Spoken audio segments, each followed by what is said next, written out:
बिस्मिल्लाहिर्रहमानिर्रहीम। जी अस्सलाम वालेकुम। मैं हूं आपका दोस्त मोहम्मद रिजवान और आप देख रहे हैं YouTube channel daily forex trading. इस चैनल के ऊपर आपको डेली और रोज़ाना बेसिस के ऊपर वीडियो के फॉरेक्स ट्रेडिंग के पेज के एनालिसिस अपलोड किए जाते हैं और आपको बताया जाता है कि किस तरह से मार्केट बाय है, कब किस तरफ सेल है। रहमतुल्लाहि व बरकातहू। बिस्मिल्लाहिर्रहमानिर्रहीम।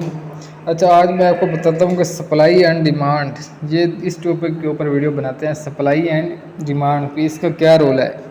ये प्राइस एक्शन में, इसका जो लोग प्राइस एक्शन पे काम करते हैं ना, उसमें ये चीज़ आ जाती है, सप्लाई एंड डिमांड।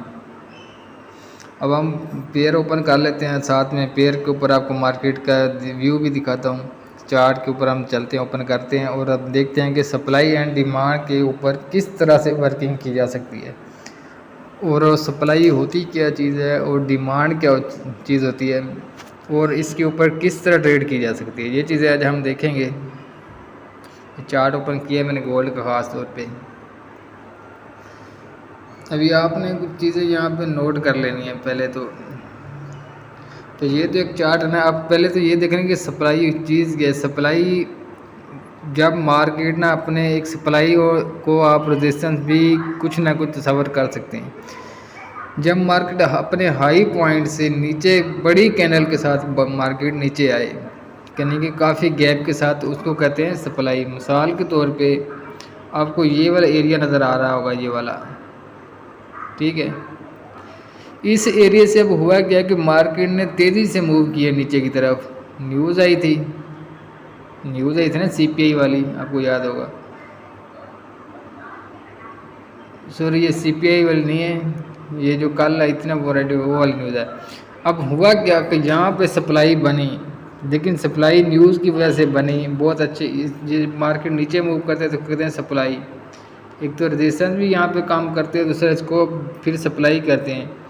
और उसी के बाद अब मार्केट को टेक्निकली तौर पे सप्लाई की वजह से इस सप्लाई को दोबारा फिल करना था।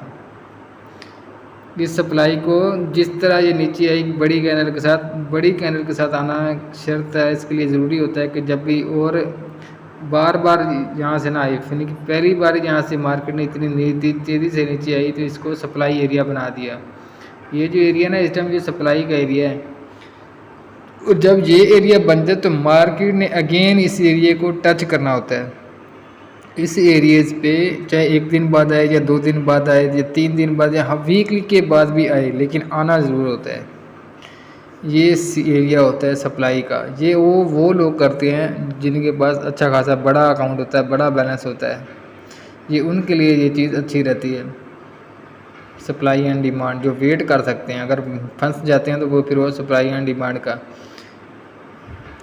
अब ये देखें, अब डिमांड यहाँ से बनी है। अब अगर इसमें डिमांड का एरिया देखें तो ये बना है ये, लेकिन जब कैंडल बनी है छोटी छोटी, इसलिए अब ये डिमांड सवर नहीं की जाएगी। ऊपर भी कैंडल ने छोटी छोटी बना दी है।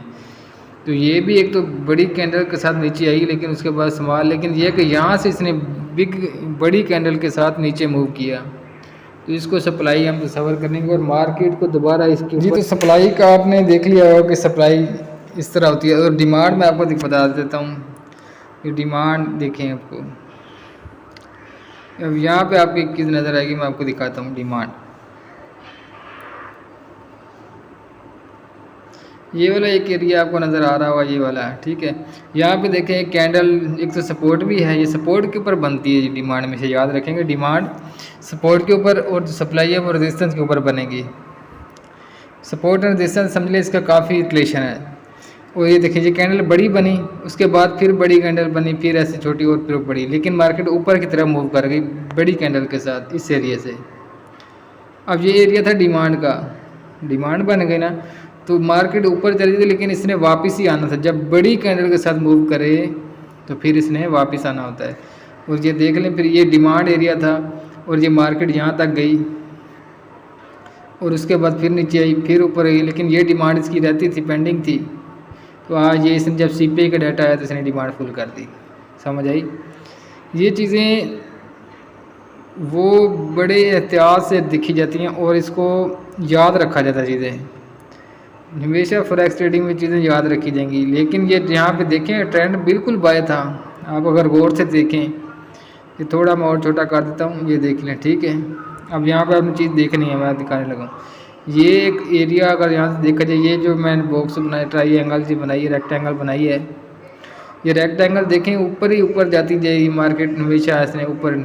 अब ऐसे लग रहा था बाय है, लग रहा था ना, लेकिन ये जो एरिया था ना, ये वाला ये सप्लाई का एरिया, ये डिमांड यहाँ पे इसने बनाई हुई थी बड़ी कैंडल के साथ, तो ये एकदम इसने फिर डिमांड पे आई है और अच्छी खासी है। ये यहाँ पे भी डिमांड थी और ये भी फिल की इसने, जितने भी पेंडिंग ऑर्डर थे डिमांड वाले, इसने मार्केट ने न्यूज़ पे आके फिल किए।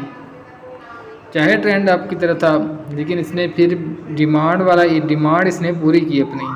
ये देख रहे हैं, क्योंकि ये जो ऐसे मार्केट यहाँ से जो ऊपर ब्रेक हुई है, उठी है 1734 तक गई थी, याद है आपको, मैंने यहाँ सेल भी करवाई थी। 28 से हमेशा सेल पे रहे थे, 28 टन 1728 सेल, 28 सेल मैं हमेशा सेल कहता था यहाँ से, बाई मैंने 28 से कभी नहीं कहता, 28 बाई नीचे से कहता था। अच्छा, बहरहाल अब ये है कि इसने ये जो सप्लाई डिमांड थी इसकी, ये ऊपर गई और ऊपर से नीचे आना इसकी ऊपर से फिर सप्लाई नहीं बनी, क्योंकि सप्लाई नहीं बनी, कैंडल छोटी कैंडल बना के नीचे आई, छोटी कैंडल नीचे बना के ना, तो ऊपर बड़ी कैंडल, तो डिमांड तो ये बन गई थी, वो सप्लाई नहीं बनी इतनी, सप्लाई भी बड़ी कैंडल के साथ, लेकिन हाँ सप्लाई यहाँ पे बन चुकी है अभी। अब ये सप्लाई है ये वाली, अब हो सकता है मार्केट मंडे आपको 1690 लग जाए, फिर 1680 तो आ चुकी है, 1690 रह गया इसका, वो भी हो सकता है ये पूरा कर दे, सप्लाई तो है रेडी ऑलरेडी। अब यहाँ से डिमांड भी शो बन चुकी है, यहाँ से जो मार्केट उठी है 1663 वाला, हो सकता है 1663 भी लगा दे। ये चीज़ें देखी जाती हैं इस मार्केट में और इनका बड़ा इम्पैक्ट पड़ता है। अगर आप इसका डेली चार्ट देख लेते हैं, तो डेली चार्ट के ऊपर आपको साफ क्लियर नज़र आ रहा है कि मार्केट ने यहाँ पे इसका सप्लाई एरिया है, मार्केट यहाँ से गिरी है, बड़ी कैंडल बनाई इसने, फिर एक छोटी बनाई, फिर बड़ी बनाई, और अब इसे टेक्निकली फिर 1722 और ये 1712 का एरिया, 1725 का एरिया आप देख सकते हैं, इसमें कोई मुश्किल नहीं है। ये गोल्ड है, ये आपको दिखाएगा, सप्लाई कह रही है, बरल मैं नहीं कह रहा, ये सप्लाई की चीज़ है, सप्लाई कह रही, ये सप्लाई है, ये सप्लाई कह रही है कि मार्केट ने ऊपर जाना है। सप्लाई आपने अपनी मनमानी नहीं करनी, सप्लाई कह रही है ऊपर जाना है, इसने तो फिर ऊपर सोचा था चली जाए, लेकिन गोल्ड है, फिर सुनता सबकी करता अपनी मर्जी है जी, फिर भी एनालिसिस देखने चाहिए। अब यहाँ पे एक चीज़ आप उसे गौर करें तो बिल्कुल मार्केट ने यहाँ पे डिमांड थी, चीज़ें गुजर जाती हैं, ये यहाँ पे मार्केट ने बड़ी कैंडल के साथ आप ब्रेक किया था और ऊपर फिर बड़ी कैंडल, फिर नीचे, और फिर ये बड़ी कैंडल बनाती हुई ऊपर आ गई थी। यहाँ पे मार्केट ने स्टे किया और यहाँ से छोटी कैंडल पे ये चीज़ सप्लाई नहीं है, ये बात याद रखें, ये डिमांड ज़रूर थी ये वाली, ये सप्लाई नहीं है ऊपर, क्योंकि मार्केट ने छोटी कैंडल बनाई, ये डिमांड, ये सप्लाई नहीं है, छोटी कैंडल बना के मार्केट आई। यहाँ पे सप्लाई ज़रूर है यहाँ पे, लेकिन ये डिमांड फिल की ना मार्केट ने एक्यूरेट, यहाँ पे डिमांड बनी, मार्केट 1800 से हो के आई, पूरे 1000 पे मार्केट नीचे गिरी डिमांड फिल करने के लिए, ये डिमांड थी, इसको मार्केट ने फिल कर दिया डिमांड ने, और इतना फिल किया कि नीचे वाले भी। अब सप्लाई यहाँ पे 2 बन चुकी हैं, कौन सी सप्लाई, यहाँ पे 2 हैं, एक तो 1722 की सप्लाई है और दूसरा ये सप्लाई है जो जिसने 1680 को ब्रेक किया, और सोचिए ये 1700 का एरिया है, तकरीबन 90 का एरिया, जब 85 का एरिया लगा लें, ये जो इसने ब्रेक किया, ये 2 सप्लाईज़ हैं। अब मार्केट को टेक्निकली तौर पे इन सप्लाईज़ को फिल करना चाहिए, ये जो सप्लाईज़ बनी है इस तक मार्केट आना चाहिए, यानी कि 1685 और 1722 का एरिया मार्केट को अगेन आना चाहिए। सप्लाई कर रही है, मैं नहीं कह रहा, सप्लाई बता रही है। आपने जब भी चलना है फिर सप्लाई के ऊपर चलना है। अब एक और चीज़ यहाँ पे देखते हैं, पीछे थोड़ा चले जाते हैं तो पीछे इसका ऑब्ज़र्व कर लेते हैं कि पीछे की कंडीशन रही है।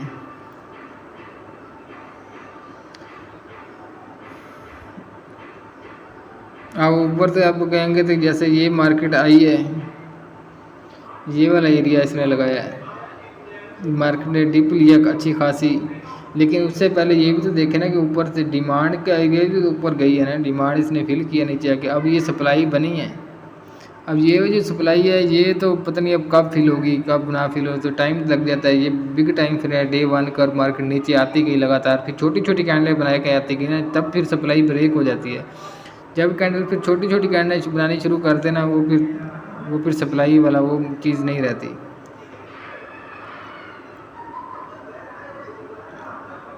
और एक और बात भी मैं बता दूं कि जब मार्केट अगेंस्ट बार बार एक जगह से रिजेक्शन दे रही तो वो भी सप्लाई कैंसिल हो जाती है। मार्केट यहाँ पे आती है, फिर नहीं, फिर यहाँ पे, फिर बार बार ये सप्लाई वाला काम नहीं करेगी। पहली बार 1 से 2 बार ये करीबन ये चीज़ें चल जाती हैं, अगेन अगेन ये चीज़ें नहीं काम करती। सपोर्ट भी अगेन अगेन काम नहीं करती, रेजिस्टेंस भी अगेन अगेन काम नहीं करती। 2 बार दे देगी, 3 बार प्रॉफिट दे देगी।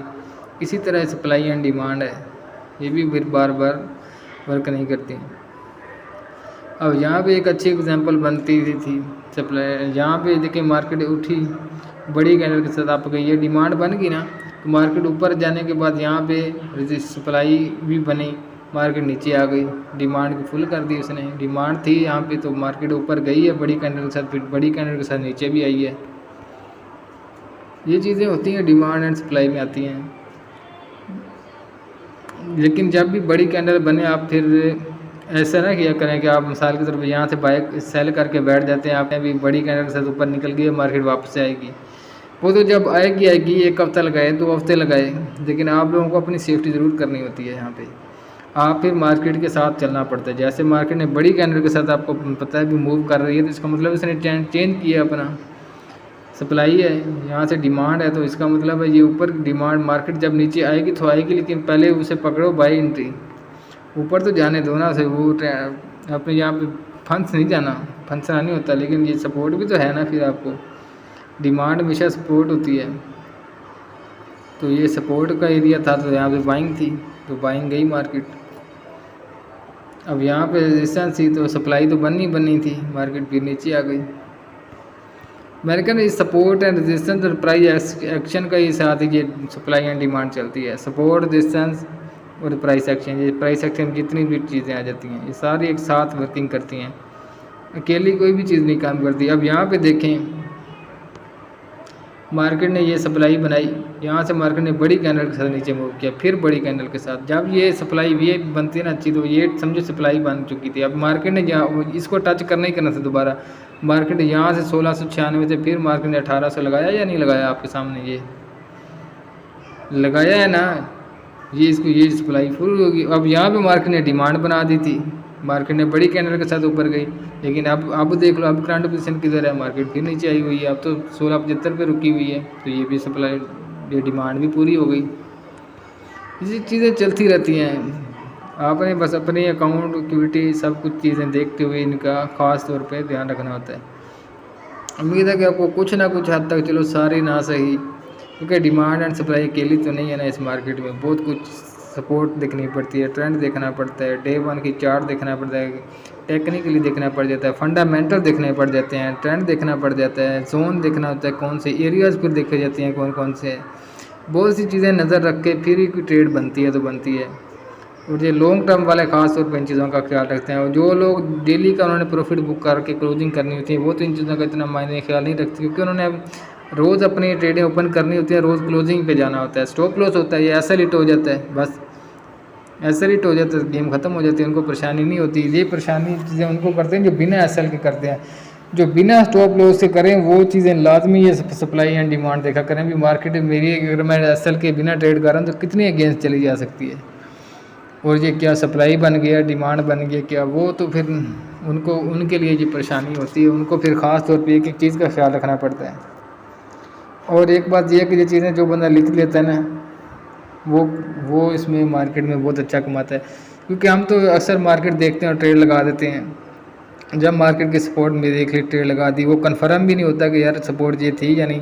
अगर आप चीज़ें लिखी होंगी ना, तो आप सामने अगर आप लिख के बैठे होंगे, एक दिन भी गुजर जाता, 2 दिन भी गुजर जाता, ट्रेड करने से पहले आपने एक नज़र भी उसके ऊपर आपने डाल ली ना, जो आपने चीज़ें लिखी होंगी पहले से, या आप ट्रेड लगाने से रुक जाएंगे या लगाएंगे तो पहले सोच समझेंगे, यार मैंने परसों वाले दिन ये एरिया मैंने मार्क किया था, ये मैंने लिखा था भी ऐसा होगा, और होता वही है जो आप लिख देते हैं या जो आप सोच लेते हैं, होता वही है, लेकिन आप फिर उसके होने से पहले आप एंट्री ले लेते हैं, ये मसला बन जाता है। आपको पता होता है इस जगह पे मार्केट ने आना, आप उस चीज़ का पॉइंट का वेट नहीं करते, आप पहले एंट्री ले लेते हो। हाँ, अगर आपने वो चीज़ें लिखी हों तो आप अपने लिखने पे, जो आपने लिखी होंगी, आपको वाकई पता है यार ये परसों चीज़ मैंने लिखी थी, नोट किया था, ऐसा होगा तो ऐसा ही होना है, तो फिर आप उस जगह से एंट्री करें, तो ये बड़ी अच्छी फ़ायदेमंद चीज़ होती है।